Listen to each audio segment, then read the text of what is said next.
안녕하십니까. 스타일러 뉴스 정보 업데이트입니다. 오늘 저희는 중국의 힘 과시가 인도 태평양 지역에 어떤 영향을 미치고 있는지 그 배경과 전망을 심층적으로 분석해 보겠습니다. 네, 오늘은 2026년 4월 15일입니다. 지금 이 순간에도 인도 태평양 지역의 긴장은 계속해서 높아지고 있는데요. 이번 정보 브리핑을 통해 최신 동향을 면밀히 살펴보도록 하겠습니다. 이번 스타일러 뉴스 정보 업데이트는 프로웨이브 AI의 제공으로 보내드립니다. 프로웨이브 AI는 AI 기반 오픈소스 정보 프로그램인 스타일러 인텔롭스와 웹과 모바일 앱에서 사용 가능한 스타일러 뉴스의 개발사입니다. 자, 오늘 브리핑에서는요, 먼저 인도 태평양 지역에서 나타나는 주요 사건의 패턴을 평가해 보고요. 특히 두 개의 핵심적인 분쟁 지역에 초점을 맞춰서 앞으로 우리가 무엇을 눈여겨봐야 할지 그 주요 지표들을 짚어보겠습니다. 그럼 현재의 전략적 상황에 대한 전체적인 분석으로 먼저 시작하겠습니다. 여러 정보 보고서에 따르면 현재 마찰과 군사적 활동이 집중되고 있는 곳은 크게 두 지역으로 좁혀집니다. 바로 대만 해협과 남중국 해입니다. 그럼 첫 번째 심층 분석으로 대만을 향해 점점 더 거세지고 있는 압박 작전에 대해 자세히 들여다보겠습니다.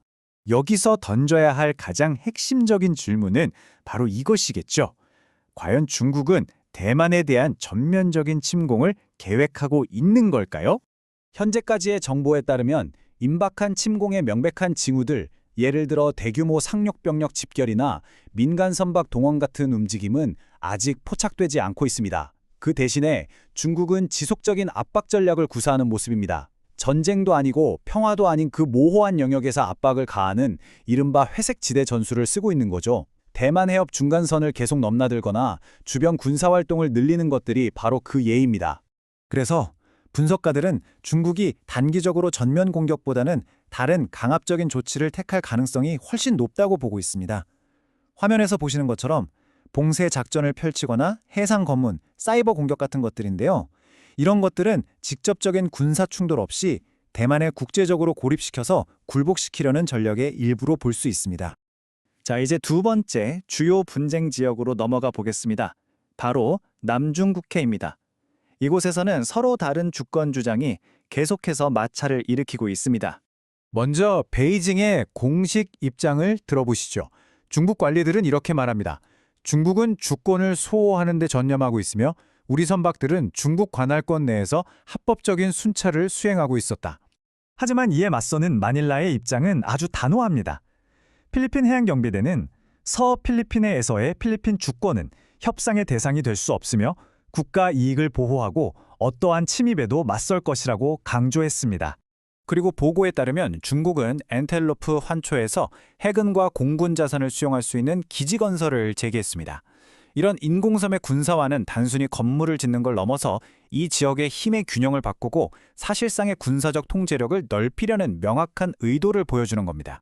그럼 이제 이 상황을 둘러싼 주요 국가들은 각자 어떤 시각을 가지고 있고 또 어떤 전략을 짜고 있는지 분석해 보겠습니다. 중국의 입장은 아주 명확합니다. 국제사회의 판결보다는 자국의 역사적 권리를 더 우선시하고요. 미국이 주도하는 다자 국방협력은 자신들을 고립시키려는 봉쇄 시도로 보고 있습니다. 그렇기 때문에 외부 세력의 개입은 배제하고 아세안과 직접 협의를 통해 분쟁을 해결하려는 전략을 고수하고 있습니다. 반면에 미국과 동맹국들은 항행의 자유라는 국제규범을 지키는 것을 최우선 과제로 삼고 있습니다. 이를 위해 일본, 필리핀과의 안보 협력을 계속 강화하고 있고요. 특히 중국의 해양 진출을 막는 방어선, 즉 제1도란선 전략을 통해 중국의 강압적인 행동에 맞서고 있는 상황입니다.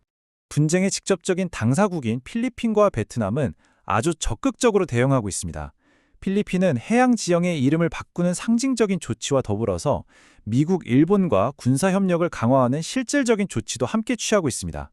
베트남 역시 공식적으로 항의하면서 국제사회에 문제를 제기하고 있고요.